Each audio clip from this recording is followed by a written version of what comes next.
thématiques-là sont assez difficiles à aborder. On a évidemment des expériences sur le terrain qui ont lieu, qui peuvent d'ailleurs être nouvelles, pas tout à fait abouties.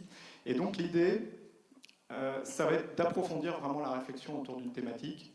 Alors je vous ai mis un petit peu le déroulement méthodologique qui n'a pas un intérêt majeur, mais l'idée c'est que justement ce groupe de travail qui a une vocation, qui a une durée déterminée, une vocation de production, c'est d'aboutir justement aux prochaines rencontres, à un atelier et donc à un groupe de travail formel et à la production d'une note de synthèse. Qui ne sera certainement pas la synthèse de tout ce qu'on pourra faire sur la question, mais l'idée c'est d'avancer. Et troisième thématique fondamentale, et là je pense que le témoignages de nos collègues étrangers ont apporté beaucoup de billes là-dessus, la gouvernance territoriale de l'énergie. Quel est le contexte en France? Quelles sont les marges d'évolution dans le contexte actuel? Quelles sont les marges d'évolution dans un contexte législatif, réglementaire qui pourrait évoluer? Alors un élément qui a été abordé par Michel Maillet en introduction, je ne l'aborde pas de manière détaillée, parce qu'il sera vraiment au cœur, je pense, de la conférence plénière de vendredi matin. Ce que je veux dire simplement par là, c'est que la dynamique ascendante qui a été créée justement par les collectivités réunies au sein du réseau Territoire Énergie Positive, aujourd'hui a rencontré un ensemble d'acteurs qui l'ont vraiment valorisé. Dans sa diffusion, c'est une évidence, et aujourd'hui, dans le relais concret sur le terrain, et au niveau notamment d'un accompagnement qui peut être fait des territoires, pour l'instant au niveau régional, à l'initiative majoritairement des régions et de l'ADEME, et demain, certainement par la loi, on pourra le vérifier bientôt. Et là, la question que je soulève en fait spécifiquement, c'est justement les modalités de mise en œuvre de ce dispositif, les modalités d'interaction et de complémentarité avec les initiatives aux autres niveaux sont à suivre dans le temps, et c'est une des missions qu'on se donne au sein du réseau dans les mois, dans les semaines, dans les mois qui viennent. Et dernier point assez important, en particulier considérant le contexte que je viens d'évoquer, c'est la question de la reconnaissance territoire énergie positive. Le terme de reconnaissance est assez important, c'est-à-dire, la question est simple, qui sont les territoires énergie positive? La réponse est compliquée, ça dépend. Aujourd'hui, ça dépend de par quel biais on va les considérer. Par le biais des appels à projets régionaux, par le biais de la dynamique nationale qui a été initiée, demain par le biais du ministère. C'est pour ça que nous, on a développé depuis maintenant plus de 2 ans, dans le cadre d'un projet européen avec 10 partenaires, dont l'Allemagne. Alors, par exemple, Jürgen Weber est un exemple, puisque c'est un des labellisés ou reconnus en Allemagne selon une méthodologie, nous, dont on s'est inspiré et qui aujourd'hui est une méthodologie qu'on a en commun, avec notamment l'Allemagne, l'Autriche et d'autres pays.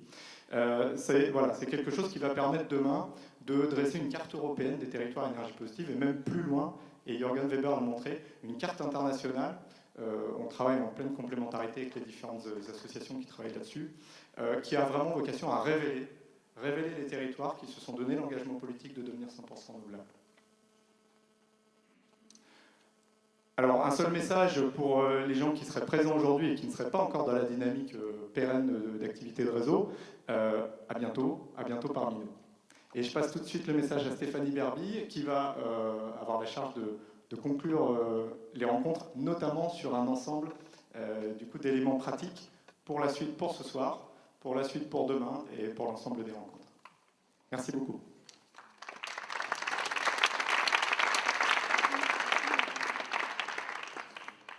Donc, quelques éléments d'information pour la suite de ces journées. Donc, si les choses sont bien faites, vous êtes passé par l'accueil. Donc, il y a un badge qui vous a été remis. Sur ce badge figure l'ensemble des moments auxquels vous êtes inscrits sur les 3 jours. Dans l'immédiat, ça va être les visites de site et ou les rencontres apéritives. Demain, les ateliers, matin, après-midi. Donc, référez-vous à votre badge. Ensuite, un kit participant vous a été remis, donc le sac dans lequel vous avez une pochette où vous avez des informations relatives aux navettes et au transport. Donc notamment pour les personnes qui ne sont pas véhiculées, c'est important de vous référer à ce document. En la sortie du théâtre, donc certains d'entre vous vont aller sur les visites de site. Donc les bus pour vous amener là-bas se situent sur la droite, côté forum et jardin public. À l'exception des visites sur la centrale hydroélectrique et la Scierer Archambault, qui sont à l'arrière du théâtre. Voilà. Et ceux qui vont en rencontre apéritive, donc à la plage, donc les navettes de bus se situent également à côté du forum. Les navettes vont bien sûr vous ramener au forum pour le repas du soir, vous inquiétez pas, notamment pour les visites de site où ça risque de durer un peu plus. Il y a 2 services qui sont assurés au niveau des repas, 20h30 et 21h30. Pour les ateliers demain, attention à ceux qui ont prévu de prendre les navettes, puisque le démarrage est à 7h40 de la tournée des différents hébergements à la plage. Donc voilà, être attentif aux horaires. Et voilà, si vous avez un doute, référez-vous à la plaquette qu'il y a dans la pochette en papier craft. Voilà. Donc écoutez, moi je vous souhaite de poursuivre ces travaux. Et puis je vous souhaite une bonne visite de site et bonne rencontre apéritive à tous. Merci beaucoup et à suivre.